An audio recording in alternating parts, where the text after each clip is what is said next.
on the Mustangs Sports Network from Learfield. This is Mustangs Mic'd Up, featuring an in-depth look at all things SMU athletics. It's everything you need to get your Mustang fix, from the court to the gridiron. Now, here's your host of Mustangs Mic'd Up, Rich Phillips. Good evening. Welcome again here to Mustangs Mic'd Up at Ozona Grill and Bar. It is brought to you by the SMU Cox School of Business. It is our last scheduled show, by the way, of the spring portion. And thanks to everybody who has come out and those of you joining us on the SMU Mustangs Facebook page. Welcome, and Bree Sorensen joining me up here this evening. We have plenty to come. Havahla Haynes from the cross-country track and field team will join us. Women's head coach Adia Barnes and men's basketball coach Andy Enfield also scheduled to be on the show. But first, let's start it off. Men's tennis with Grant Chen. How are you? Great. We're great. Great to lead off. What a great lineup tonight, huh? Yeah.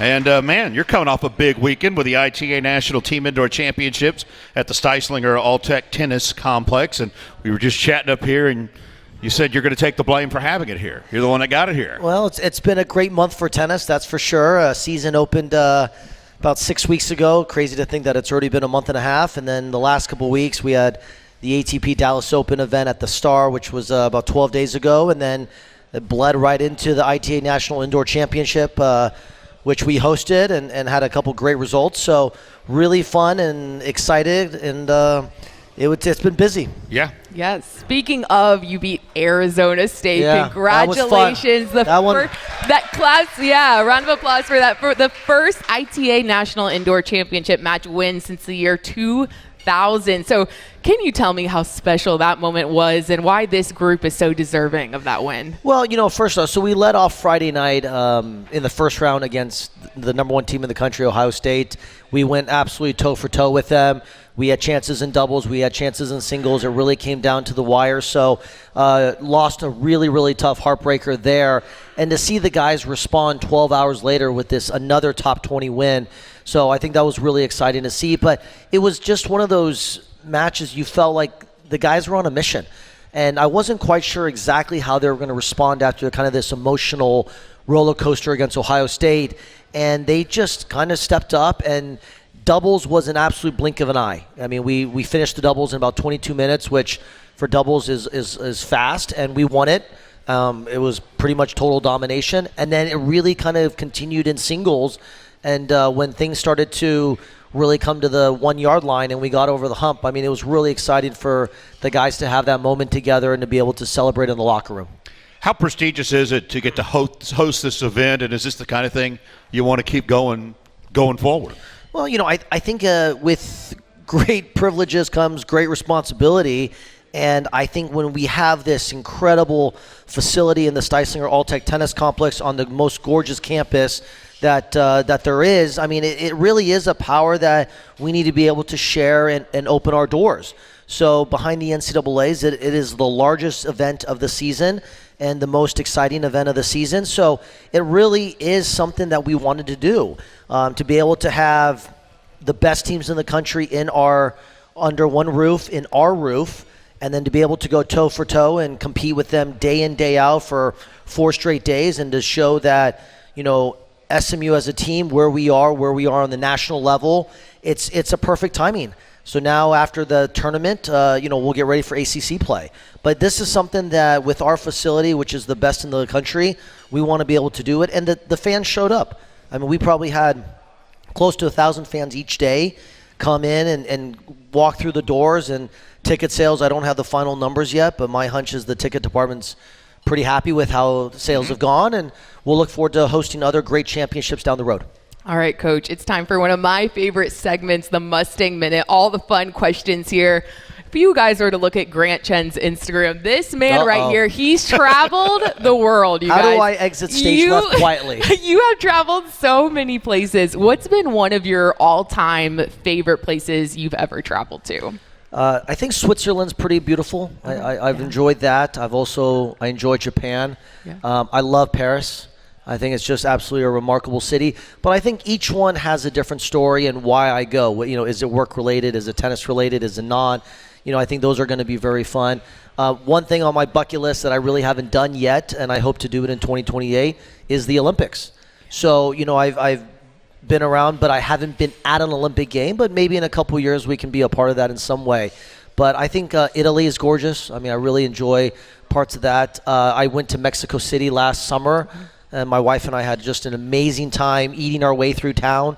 So, that was special. But I think to be able to see different cities, different cultures, and different environments. I love seeing tennis tournaments, tennis complexes around the world. And I think to be able to play a global sport and be able to do that is a really nice luxury. Absolutely. That's awesome. All right, Coach, most famous person in your phone. I know you know some people.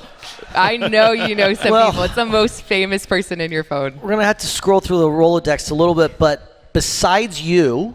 Oh, thank you. Okay. Thank you. Yeah, of course. Behind you, I've had a chance to cross some great paths with some other phenomenal athletes.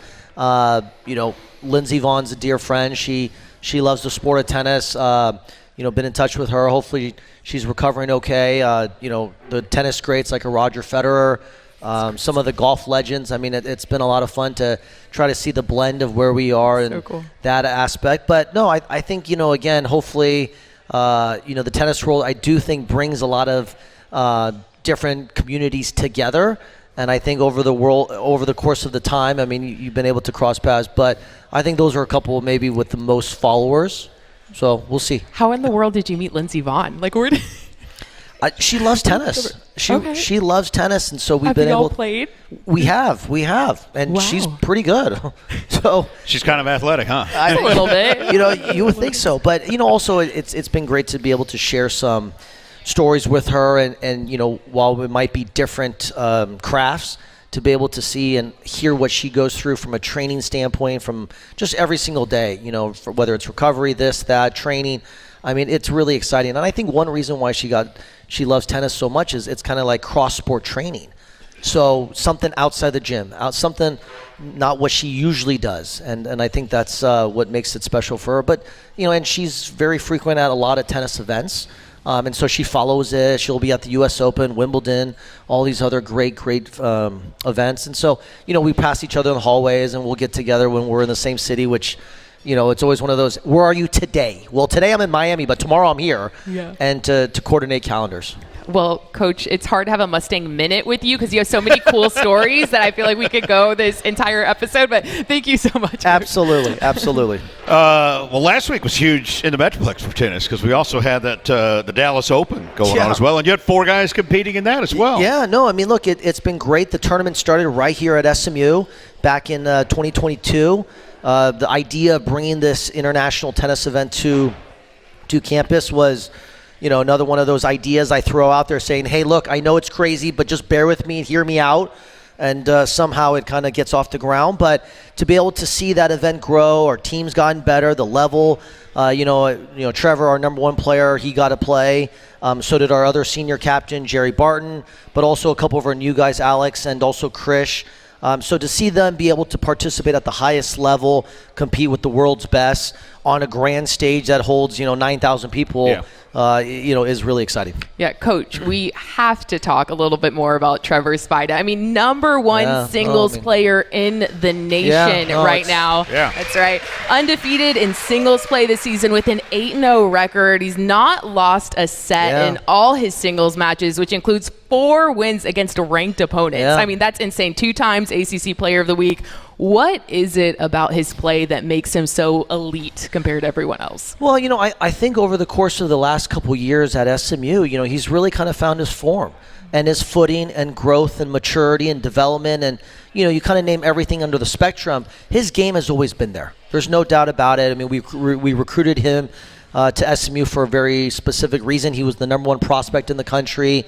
And we knew what he had the potential to be and what he could do. And I think freshman year, sophomore year, still kind of finding his footing. I think this junior year season, I mean, not only is he thriving and winning, but I think he's done it his way. And just deep down, I think that inner belief and confidence of where we stand, that he is one of the upper echelon in the collegiate ranks. And to be ranked number 1 in the country and NCAA singles runner-up back in November. And I think also the last couple singles matches he's played, to play at the number 1 spot, you're playing a top 15 player every single day. And he's had the chance, and he's done extremely well against these guys, and beating them in straight sets. You mentioned playing in the NCAA Singles Championship match. First Mustang to do that since Richie Brenneberg back in 1986. Yep. What does it mean overall for your program to have a guy playing there and have a guy ranked number 1 in the country? What does that say for your program there? Well, what was, I think, really a special moment during that entire week was the fact that a Richie Brenneberg, who is a SMU Hall of Famer, All-American, and just truly one of the legends, as well as George Hardy, who also reached the NCAA finals back in the mid-'70s, to have those SMU Hall of Famers reach out to him and the team and to keep in contact and root him on and just support him every step of the way, I think has been just really touching, and also to see how proud and loyal and connected that SMU family is. And I think even when Trevor first got the text, he didn't know the number. It wasn't saved in his phone. He was like, who's this guy? Who dis? Yeah, and then after he realized who it was, I think to see them have a kind of a kinship and a conversation on their own without me, and let them be able to connect, and also for them to be able to kind of mentor him in a certain way, because obviously they've been generations and years since removed from the sport. I think that's shown a lot, and also it's meant a lot to Trevor. Oh, Coach, you have a few matches coming up, but then you have ACC play that starts February 27th versus Virginia Tech. And the ACC right now has 3 teams ranked in the top 10 and a total of 6 in the top 25. So what do the Mustangs need to do in ACC play to just play to their full potential? Yeah, and we're gonna be right there. It's gonna be exciting. We know the ACC is the top tennis conference in the country. There's no doubt about it. If you just see the level of where it is from, the top 3, the middle, and all so forth, every single weekend is going to be a battle. And we're looking forward. Our first road trip is going to be the Virginia Tech. So we're going to head out to the East Coast. And then we've got an incredible home schedule. Ironically enough, our only road trip that was supposed to be scheduled in January and February was to Baylor, and then that got postponed due to the snow freeze a couple weeks ago. But I know the guys are ready. We've got a really veteran crew, and I think that experience has really shown the last couple weeks, and to be on the road. But we've got Duke, North Carolina at home. We've got Notre Dame at home. We've got so many incredible matches at home, and every single week the Mustangs are going to be ready. They're going to show up, and we're going to be making that final push to be going after it. How much do you play these days yourself? Tennis? Yeah. I actually still enjoy playing a good amount of it myself. How amazing is the weather? Man. Really, today. You go outdoors now. Nice right now. Yeah, so it is mid-70s out there, and just today was one of the most picture-perfect tennis days. We practiced at 2:30 today. But no, I really still love getting out there with the guys. I think my standards and my parameters for myself and the goals are very, very different. If I can walk off the tennis court not hurt, not injured, not in the training room, and not needing the sports medicine team, we'll call it a win. And then when things start to really go south, I just remind them that coaching is do as I say, not as I do. And then I think, otherwise they'll just keep rubbing it in. But no, I really still love breaking a sweat and being out there in the trenches with the guys. Can you take any of your guys? The short answer is hopefully not, because if the old guy in the program is beating up on them, then we've got some serious problems. But no, the guys are doing great. I think they're all finding their own, and I think with me on the court with them, they'll let up a little bit here and there. I was about to say, have you played against Coach Enfield yet? I know he. I'll show up and he's already there, and but we have hit a couple times. He loves the game, and I think he's on the show a little bit later. He is. We can just clear this and y'all can play. Well, no, that we'll do that or the basketball court. Okay. But no, Coach and I, we've had a long-standing kinship, and he's got ties to Los Angeles and Manhattan Beach, and so do I, and to be able to play some. I think he can take me on the golf course, but I hopefully can take him on the tennis court. But, we'll see. But, no, he loves it out there, and I think a lot of the other coaches as well. So, we can get out there and have some fun.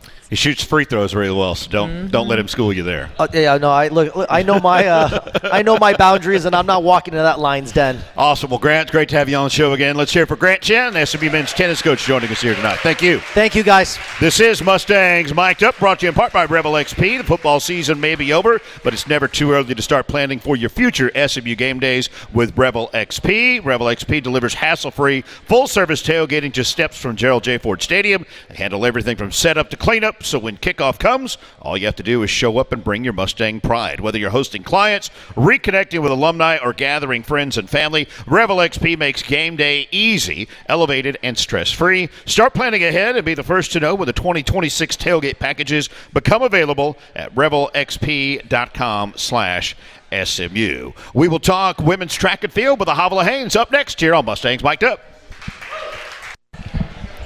Welcome back here on Mustangs Mic'd Up at Ozona Grill and Bar and on the SMU Mustangs Facebook page. I'm Rich Phillips along with Bree Sorensen, and just welcome up our next coach, cross country and track and field head coach, Havahla Haynes. How are you?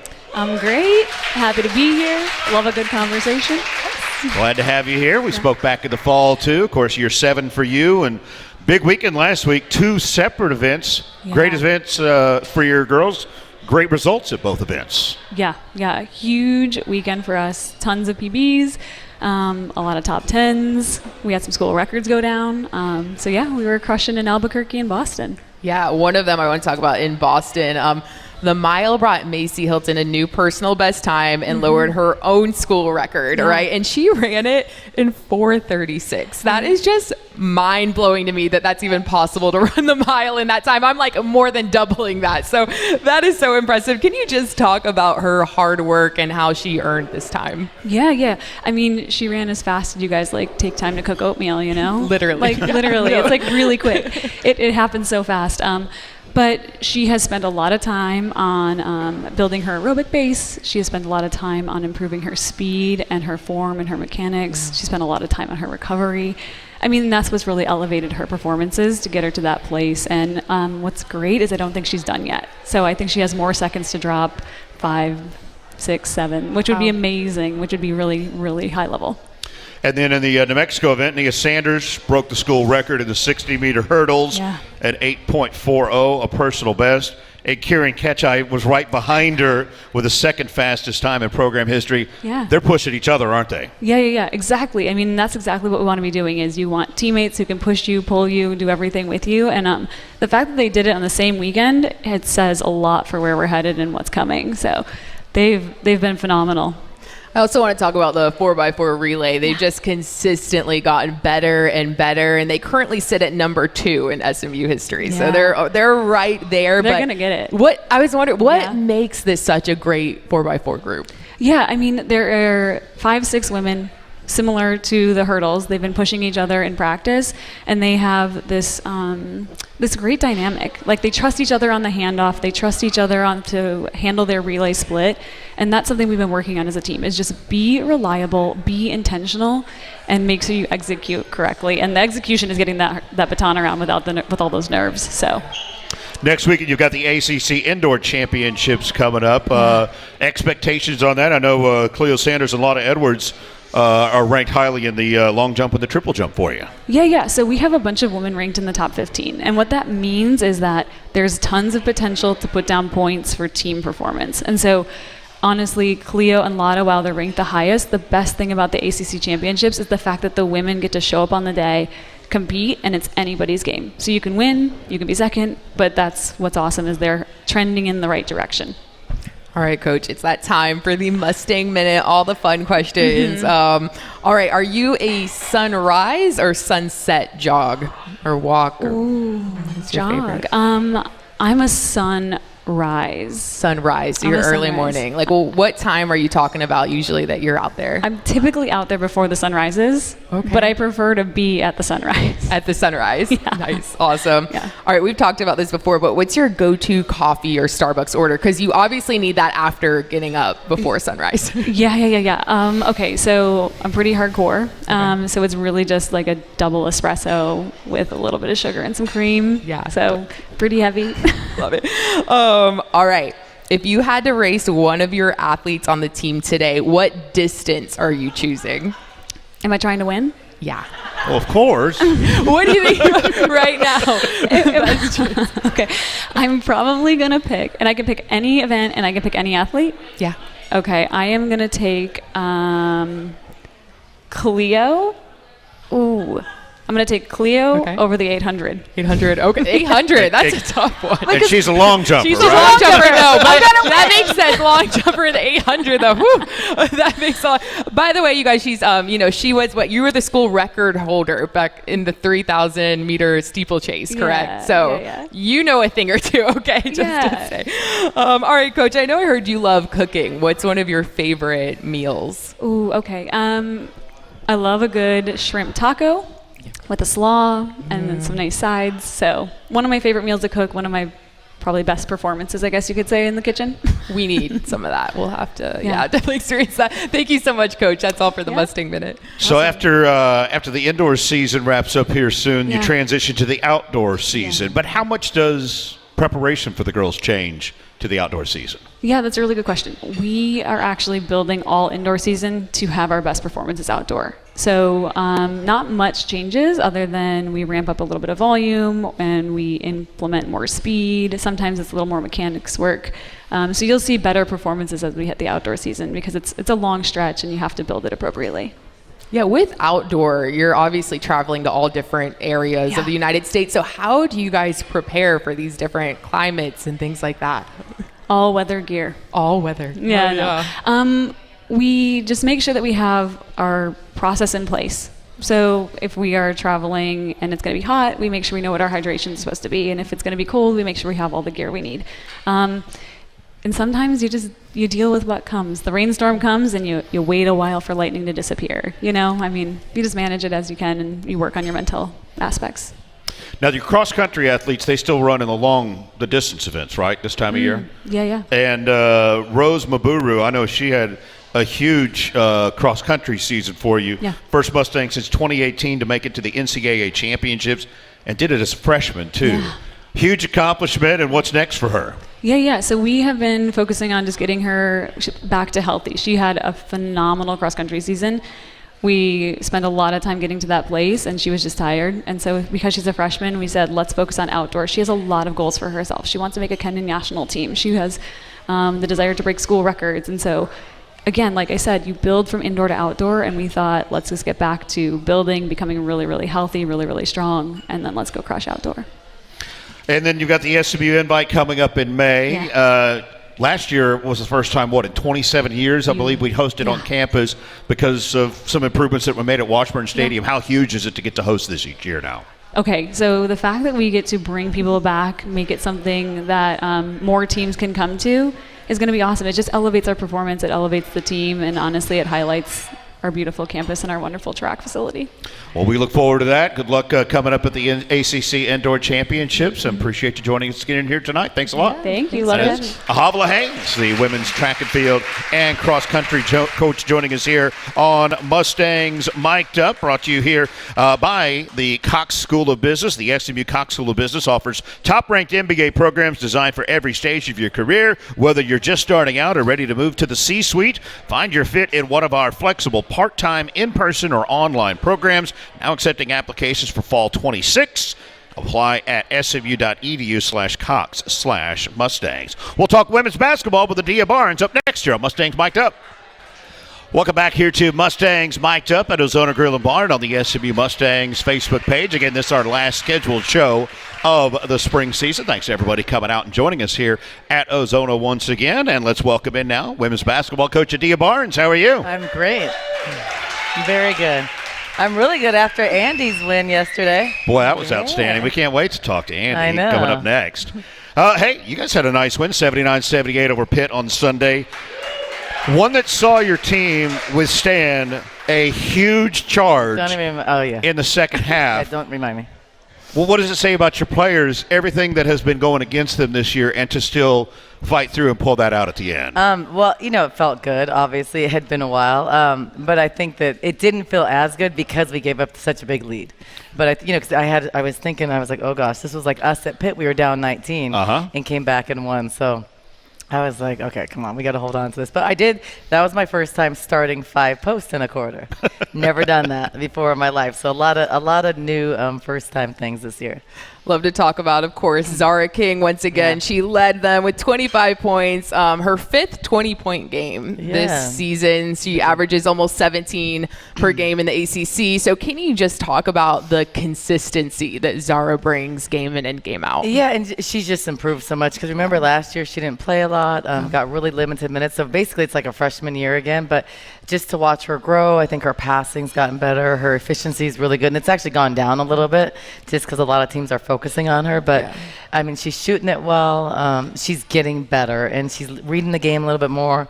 We're putting her in situations where she has a lot of adversity. And so I think it's just going to be better in the future. Are you able to kind of start envisioning the next plan for her coming next season and the next step in her growth through your team? Yeah, for sure. So I think that all of the stuff that she goes through this year, like being doubled, I mean, a lot of times when she has the ball, you see everybody congest the paint. So I think all those things will make it easier for her next year because the floor will be spread because we'll have shooters and just bigger players inside. So I think her job will be easier, but I think her having to work and still be consistent through it is really important. So it'll grow for definitely for the future. Also, the Mustangs made 11 three-pointers, tying the most they've made this season. And one of those people that led that was Adia Thompson. Yeah. We have to talk about her. She made 5. What was it about her play against Pitt that made her so dominant from the perimeter? Yeah, so Yana was actually, she's been really clutch for us. I'm asking a lot of her. She's a 4 player, and she's playing point guard, which is, well, I did not think she'd do as well. I honestly didn't because I didn't think she's ever done it. And I'm like, for her to be a point guard, and there's a lot of good defensive guards in the ACC. It's definitely a guards league. She's really handled it well. She had 6 assists, 0 turnovers, 3 steals, which I'm really impressed. And she's been playing 38 minutes as a point guard, and she's a 4. So for her to still do well offensively, I think it's just her confidence. And it was funny because she was one of the players I was talking about when I had this team meeting talking about, a lot of you guys are complaining about playing a lot of minutes. But some of you guys came to SMU because you didn't play minutes at your old school. So, now you're sitting here complaining about playing minutes and you're tired, but you came to SMU because you didn't get minutes. And some of them were kind of they looking around. But I was like, I was talking to some certain people without saying their names. But she was one of them, so she stepped up. I mean, if you would have told me she's going to play point guard, and you're going to win a game, she'll have no turnovers, I would have said, okay, come on. I would have thought she'd have 6. So she's handled it well. She's ran the team. She's one of the players that can really execute our offense because we have a very hard time executing offense, and she kind of tells everybody where to go. So she has stepped up big time. So really, really proud of her and how she's ending her career. You kind of alluded to it. 8 healthy players is what you've been going with basically for a while here. And the 8 healthy aren't totally healthy. Right. So they're limited. Out of position too. Are you starting to see a little bit of the wear and tear on some of the ladies? Yeah, but I don't have a lot of sympathy for that because now the difference is we have 8 players, but we don't have our best players playing. Right. So we have a lot of our not best players, but most experienced players are hurt. So we have 8, but we're deep into it, and everybody's out of position. Jazzy's out of position, Zara's out of position. They're all. We're starting 2, 4, 5s on the wing. So it's really hard. Our defense is pretty bad right now. But I'm asking Ja to run off staggers and guard to guard and receiving on balls. It's just different. So it takes a lot of time. So it's very ugly right now. But what I can say is that players are resilient. They're doing the best they can. But I don't like this, 8 players, we're playing a lot of minutes. Players should love to play minutes. They shouldn't care. I could have played 40 minutes. I would have loved it. When I coached Kelsey Plum, it's you took her out 1 minute, she was mad. So I think the mentality has to shift, and you have an opportunity. It's a great opportunity to show your skill, to play minutes, and you know what? You're going to play through mistakes because we don't have enough people. So it's just, I think it's a blessing. So I hate to hear, we only have 8 players. It's okay. People have won championships with 7 players. And coaches at this time of year only play 8 players. Right. 7 and maybe the 8th limited, or if there's fouls. So we all do that. I would be doing that anyways. So they have to step up and suck it up. And get tougher. I don't know. This generation is very soft. I'm sorry.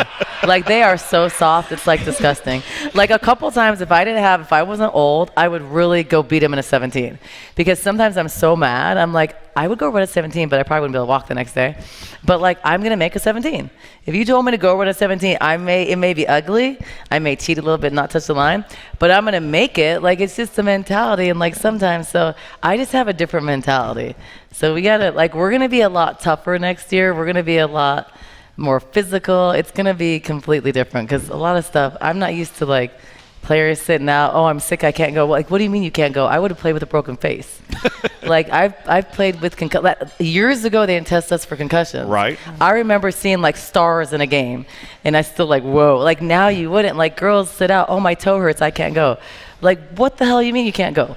Like, I've never heard that. Like, you can't go? Like, we're supposed to tell you can't go. It's just different. So I got to go back and find those players that are tougher and a different mentality. Coach, speaking of playing minutes, we're about to play my favorite minute right here, the Mustang Minute. Everyone knows here, if you've been to any women's basketball game, see it on the broadcast, Coach Barnes knows fashion, okay? You guys, she shows up to every single game. But if one player had to be your personal stylist for the week, who are you choosing on the team? Oh, gosh. Not Ty, because she would make me wear a crop top. Ty turns everything into a crop top. Probably like, I think Kyla or somebody probably. Okay, yeah, Kyla. She's intentional because she would help me do my hair. I never can do my hair. Yeah, but Ty, if you guys ever see Ty on the sideline, everything is a crop top. She'll have a sweatshirt on, she'll make it crop. She'll have a t-shirt on, she'll make it crop. So you guys have to pay attention to that. You'll see crop tops. But also my body doesn't look like her, else I'd probably wear a crop top. So I don't know. All right, I asked Coach Chen this. I have to ask you because I feel like you might have some interesting answers as well, but who's the most famous person in your phone? Donald Trump. Just kidding. You guys didn't like? Oh, now I shouldn't say that. I might end up on the files. Yes, no, I'm saying. No, so not Donald Trump. Sue Bird's pretty famous. Yes, okay. Sue Bird's Andy's famous. Andy's very famous. Let me think. He probably has like all of Hollywood. No, he has all. His is gonna be better. He has all of Hollywood. Like I have like Ray Allen, Kevin Garnett, like. Charles Barkley, he's famous. Yeah. Very, I'm just thinking of people I knew from like years ago, you know? No. I don't know who else. I don't know who else is like famous. Chuck's very relevant still. Yeah, he is. Yeah, he is. I actually talk to him sometimes because he was in Arizona. Yeah. Makes sense. All right, who's one coach you've always admired or got advice from? Who's one coach that you would say? A good friend of mine, Jenny Busek, is one of them. Okay. She's Yes, in I the love NBA. Jenny. Her, Joan Bombacini, a lot of WNBA coaches, or my friends that were teammates that are now in the WNBA. Don Staley's a good friend of mine, and USA Basketball people. So just a lot of different. I think I have different friends in different areas. Yeah, Jenny and Don, those are big time. That's yeah, but awesome. even, you know who helped me a lot in my career? Tara Vanderveer. Wow. Okay. Because she was one of the few, like, when I got to the Pac-12, like, when I took over Arizona, we were awful. We were, like, one of the worst teams in the country. And, like, everybody in the Pac-12 was like, oh, if you ever need help, like, I got you. Let me know. And then when we got good and started kicking people's asses, it was like I didn't have any friends. And Tara was always my friend. Tara was always, like, would give you honest opinions and feedback that didn't have to benefit Stanford. We played against each other in national championship, but I could always call her. She would, if I would do something stupid on Twitter or something, the first phone call I get was like Tara, and then Dawn. They'd be like, Adia, yeah, that's happened to me before, don't respond. And then Tara told me one time, she was like, don't get your skirt in the mud. Oh. I was like, yeah, that's true, because I was responding back and arguing with the coach about something. But that's what I did in my younger days. I've matured since then. That's awesome. Now I just don't watch it because I get mad, so I can't look at Twitter until Jazz or someone will be like, "You're getting crushed on Twitter." And I'm like, thanks. I don't look at it, but it's hard not to respond back sometimes. So. Thank you so much, Coach. Yeah. Well, this is the 50th year of SMU women's basketball, and you guys this past Sunday had your alumni game, your alumni day. Good to connect with the past Very with this good. program? Yeah, very good. It was a good turnout. It was good. And I think for us, it's also good just getting the database. So we were kind of left with, nothing for that. And I'm big on bringing people back and really having people have ownership and meeting like the original scholarship recipients and stuff like that. I think it's pretty impressive, but we want to grow that. So now that we have people's numbers and correct info, it'll be 2-3 times as good, and we're going to do that. I'll be intentional about that. But I heard like 8 players from the first team. Yeah, the first 76, team. 77? Yep, and the first, but they come to a lot of our stuff. Okay. There's a group of them from Dallas. And then the first coach, I don't remember her name. Yeah, Suzanne. Gave the first scholarship. Okay. So and now she's like famous. She has books out and stuff, so she's going to help us. But I really want those people to come around and be involved with our program. All right, Coach. Well, big game tomorrow against Boston College, where Boston College is a very guard-heavy lineup. Obviously, you have a very forward-heavy lineup at the moment. So how are you planning on capitalizing on that difference to be able to come up on top? I mean, hopefully it should help us like pounding the ball inside, being able to post up our perimeter players and rebounding. The challenges will be they spread you on offense. They run a lot of chin action and backdoor cuts and stuff. So it'll be challenging for us defensively. Yeah. So hopefully offensively we can take advantage of where we'll kind of lack in some defensive areas. Because it's hard. Like it's hard. It is hard starting all forwards. And then Jazzy has been in the lineup, out of lineup, but like when she's not in the starting group, she comes off the bench. That gives us one guard off the bench because it's really hard when we have no guards off the bench. It's hard. Yeah. Just for substitution purposes. So. And I know you're talking about on our coaches' calls. I'll be on the sideline if you guys can't make it. Make sure to watch on ACCNX. I know on our coaches' call, we talk about free throws as well. It's huge for this game with being able to, like you said, pound inside and be able to go get up to the free throw line, you have to make free throws. And we talked about on the coaches' call, like, it is a player's job. You are being paid to play. And I hate to say that because there are amateurs, okay, but whatever. It's like the pros. You have to go make free throws. And if you have to take your time to go before practice and after practice, it is your job to work on them.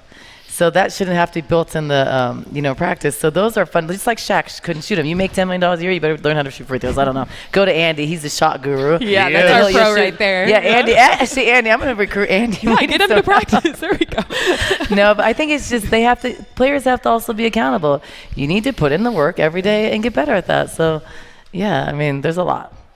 Well, it's tomorrow night. Your next to last home game, 6:30, Boston College. Big game. Chance to try to keep going forward in the conference to get into the ACC tournament. Need a couple wins there to get past Wake Forest. We do, and tomorrow's our pink game. Okay. So we have pink uniforms. We're recognizing a whole bunch of cancer survivors, breast cancer survivors, and other cancers, and they'll be honored on the floor. So we have a good turnout for that. So it should be special. I already know you got your pink fit ready. We got it. Yeah. All right, 6:30 tomorrow night on ACCNX. John Hendry will have it on the SMU app as well as Sirius XM Channel 392. Adia, thanks for joining us up here again tonight. Here for Adia Barnes, SMU women's basketball coach, joining us here on the show. We are at Ozona Grill and Bar on Greenville Avenue. They have the best patio in town and happy hour from 4 to 7 every Sunday through Friday. Enjoy $1 off bar drinks and complimentary chips and salsa. Ozona Grill and Bar. Find your comfort zone. We'll talk to men's coach Andy Enfield coming up next here on Mustangs Mic'd Up. Welcome back here for our final segment of Mustangs Mic'd Up tonight at Ozona Grill and Bar. And let's welcome in the head coach of the SMU Mustangs men's basketball team, Andy Enfield. Bring that mic up just a little bit, Andy, right in front of you. How's your week going? Pretty good. Off to a good start. 95-85 last night over number 21 Louisville. And I think it speaks some to the veteran group you have, but what a bounce back from what was really disappointing, obviously, Saturday on the road at Syracuse. The ACC is really good this year. Every team can beat you. We think we can beat any team as well. We did have a tough loss at Syracuse at the buzzer. We had a chance to win it, a couple chances, but they made the last shot. So it was important for our team to bounce back against a ranked team, Louisville. We have to hold home court advantage if we want to get to where we want to be this year. And our players did a super job, not only playing the game, but preparing to play the game. On Monday, we had a very hard practice, very spirited practice, and they came with a lot of energy. Yeah, SMU caused 17 turnovers against a very good offensive team. Just tell me, they're very, very hard to stop. They only average 11 turnovers, especially what happened in those last 10 minutes, putting on the pressure. How proud are you of them, especially in that grind time, those last few minutes for them to cause that pressure to help win that game? The first half was as good an offensive first half as I've ever been part of by both teams. The shot making was just incredible. To do 52 to 49 back and forth. We shot 60% in the first half. I think they were in 55 or 56. But we knew in the second half we weren't going to score 104 points, so we had to sometimes get a stop and make them miss, or at least challenge every shot we could. Our players played very, very hard in the second half defensively. We played hard the whole game, but when you're playing talented guys, Louisville is one of the best offensive teams in the country, and so are we. So sometimes you can play great defense and the shot still goes in. So we just tried to make it as hard as possible in the second half. The last 10 minutes of the game, our guys bought in defensively and made it hard. And we about 6 or 7 crucial turnovers we forced and then made them miss some shots, and that extended the lead. Yeah, y'all are the top 2 scoring teams in the conference, both top 20 in the nation in points per game. You mentioned that first half. I mean, it was phenomenal to watch. I didn't think the defenses were playing terrible, though, were they? Everybody, I thought, on both ends was playing hard. The defense was solid on both, so we went back and watched the video today. The defense was really good. It was just the shot making. And to see two teams do it at that level in the same half of basketball, it doesn't happen very often. And the pace that the game was going at, I think early in the first half, there was not a dead ball for about 4 or 5 minutes. Semet didn't even know his own name. He was so tired. And you saw that when he caught the ball 1 inch from the rim and couldn't finish because he said he was just so exhausted he couldn't even jump 1 inch. So I said, you should be 7'4" instead of 7'2". You would have made it. He needs to grow more, huh? Coach, can we talk a little bit about, the ball movement? Boopy, he had 9 assists, BJ had 7 and only 1 turnover. How crucial was that fluidity of ball movement to get those looks to be able to win this game? The guards played really well. If you look at Louisville's guards and our guards, they're probably the best backcourts in the ACC. Yeah. Productivity-wise, scoring, assists, playmaking, defensively. And our guards played really well. And BJ Edwards didn't have the points that Boopy, but he had 7 assists. And Boopy had, 9 assists, but also 23 points. Jerron had 25 points. So to get that productivity out of your 3 guards, that's what really separates us. When we're at our best, those guys all play well together. Yeah, Jerron Pierre had the 25. He also led you in rebounds with 7. And I thought he had 2 or 3 that were just massive plays, especially down the stretch. His last one kind of ended it there, and he had another one just fighting hard in the corner down on the baseline, coming up with rebounds. He really kind of controlled things on the glass for a change for you. Jerron looked like an NBA player yesterday. He affected the game with his scoring, but he also affected the game with his rebounding, his toughness, his defense, and that's what it takes. When we can do that as a unit, we're pretty good, and he was spectacular in all aspects yesterday. That was the block shot of the year, wasn't it? What's that? The one he had? The block and steal all in one motion? Was that when he didn't guard the guy for about 3 seconds and then tried to make up for it and block the shot? Well, he did. Forget that part. He guarded him at the right second. He did. He recovered very nicely when he saw the guy come and didn't do anything, and then that was his athleticism and his anticipation are pretty special. I think that's something we may have heard in film today, huh? Well, we didn't. We gave him a day off. Okay, tomorrow. Let them enjoy it. Yes. No, we had a hard film session, video session after the Syracuse game because we didn't do what we needed to do to win that. Had our chances, but tomorrow's video session will be more of a celebration, teaching moment. You try to teach when you lose, but you also have to teach when you win. It's nicer to be able to teach when you win and show some positive things to see, hey, you see, if you do it that way, you're pretty special, you're pretty good. All right, Coach, it is that time for the Mustang Minute. First question, who on the team reminds you the most of yourself when you were a player? I'd say Billy White because he's a great shooter. Great. Okay. I know Boopy he barely misses free throws too, but he does occasionally, so that's unlike Boopy you. was a much better player. He's so much faster than I was, and I'd say Billy. Billy, I like it. All right. You have to play 2-on-2 basketball versus 2 SMU players. Which coach on staff are you picking to be on your team?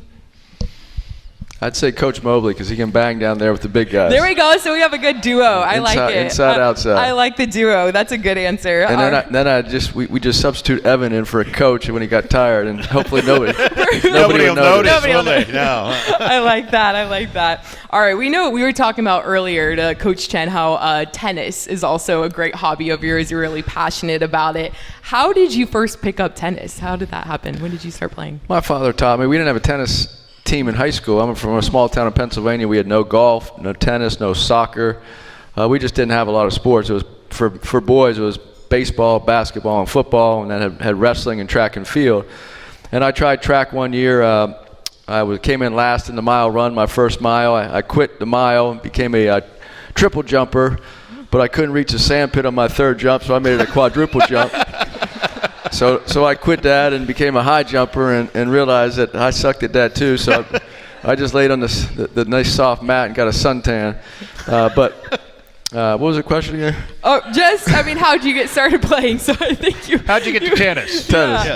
Yeah. Tennis is. I always really enjoyed the game, and I love watching it on TV. And I was into it. My buddy from high school became a tennis pro down in Miami when I was in the NBA coaching. I was able to play with him 2 or 3 times a week, or he would set things up, and that's when I get into it.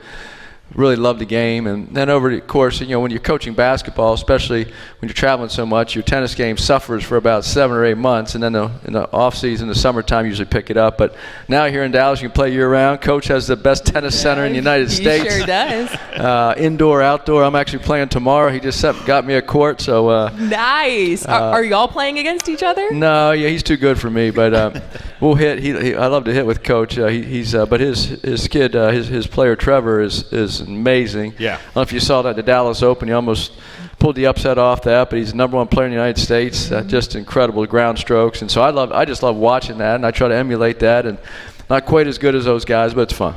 We were saying we need some type of event where you and Coach play tennis, and then you guys can play one-on-one basketball after. Well, I would pay to see that. I would love that. Maybe we can be doubles partners at Doubles tennis. partners. I like it. I like him. I like him on my side, not against him. Perfect. Thank you so much, Coach. That's all we have for our Mustang Minute. Obviously, huge win for you guys last night. We're living life on the bubble here right now. A lot of teams are at this point of the season. Is there any sigh of relief to know you got a good resume builder here last night? It was a huge game for us in the league, but also the national scale of beating another ranked team. Their net ranking is in top 20. I think it was 15 or 16 going into the game. Ours jumped up to 33, so we're top 33 now in the country. So it puts us in a very good position. We just have to keep winning games, and there's no guarantee. We have a tough game on Saturday. On paper, it looks like we'll be favored, but then we have to go on the road, and 3 of our last 4 are on the road in the ACC. And the road games in this league are very challenging because the teams are good, and they have incredible home court advantages. And we go to Cal and Stanford the following week and then finish at Florida State after we play Miami at home. And that Miami game is going to be a big one. Yeah. Coach, we have to talk about the Moody Magic last night. I mean, you opened the press conference, I know, by saying big win for the team. The crowd was incredible, and our players were just as good as the crowd. I mean, how much did the crowd play a role in that win last night? That was as intensive game as I've been a part of in a long time. From the competition level, the players, how fast the game was going, the intensity, and then the crowd just made it special. It was a huge home court advantage. You could feel the energy. You could see our players feeding off the crowd, especially late in the second half. We went on that run. That was as loud as I've ever heard Moody. I looked around. I don't look around at the crowd too much, but during one timeout, I noticed a couple families here. I saw a husband and wife all dressed up over here. I saw some college students over here. So it just seemed like the whole community of Dallas was there, and it was really cool to see. Because that's what our goal is, to get the community involved. The students have been coming out. I think our students are up 50% attendance-wise from last season. Our administration is doing a great job of trying to get the students involved. The students are taking ownership of this, and we went out and spoke at some fraternities and sororities and trying to get the because the students, if 600 or 700 students show up every game, it really doesn't matter who else is in there because they're going to be loud, but then when you pack the whole the arena, it's as loud as any place we play because it's everybody's on top of it. It's a basketball arena. We just played in the Carrier Dome or the JMA Dome up in Syracuse, and that seats 55,000 people. But everybody's really far away. Still a good home court because it's different, but I would rather play in a very intimate place that's built for basketball like Moody is, and we think it's as good as any place in the country. And if the students aren't fired up enough, Chris Kapko will fix that, won't he? Yeah, he does a good job of that. He's the lead cheerleader down there on the bench. Year 2 for you here, obviously at SMU, and year 2 in the ACC. The league wasn't the same last year. Were you surprised at where the league was last year and at how quickly it's bounced back to where it is this season? We were a little surprised last year because we went 13-7, and normally that'd be a very high seed in the NCAA tournament. We were 7-3 on the road. We just didn't they just gave us no credit for beating anybody last year because they said our league was down and the games didn't mean anything, which I don't agree with. I think if you go 13-7 in a league, especially the ACC, that's pretty impressive. So our players did a great job last year. This year you can see that the league is much deeper. The quality of players in the league, the amount of investment that the universities have made from a facility-wise and NIL-wise, the players are better, and so the teams are better. So it's as good a league as anywhere in the country. You see the top of our league all the way through the middle into the lower part of our league, all good teams. Yeah, absolutely, Coach. Another home game on Saturday up next against Boston College. What have you seen from them so far with scouting them? Really haven't seen a lot because we haven't. You've been busy. Been busy, but we watched a little video today. They have a couple really dynamic scorers, some guards, and a couple big guys. But they play together. They'll slow the pace down. They don't score as many points, but they don't give up as many. The possessions, they'll try to be a little lower. We try to ramp that up, get more possessions, more points, and we just try to outscore people. Because when our defense is not very good, we just try to outscore them. And but last night, fortunately, our offense was outstanding, but our defense ramped up at the right time. Then next week, a 2-game trip. We'll stay on the road for both Cal and Stanford. Obviously, you spent years there at USC. You like this California trip? Is it kind of a fun one for you? We love it. I don't know if you've been to Berkeley. The Fairmont has 20 tennis courts, a great spa. It's our favorite hotel on the road. So it's a very historic old hotel. They say it's haunted. But we always enjoy playing Cal there, so it'll be fun. Stanford, not so much. I don't really enjoy going to Palo Alto, but we have to go.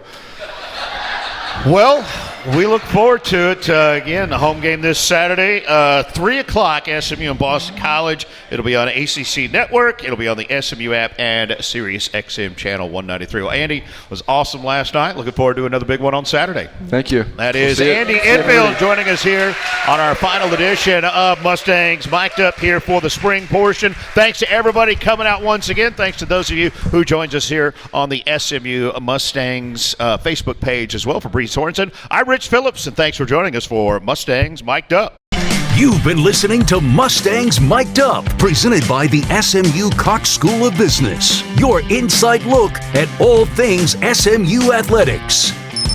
The preceding has been a Learfield presentation on the Mustangs Sports Network.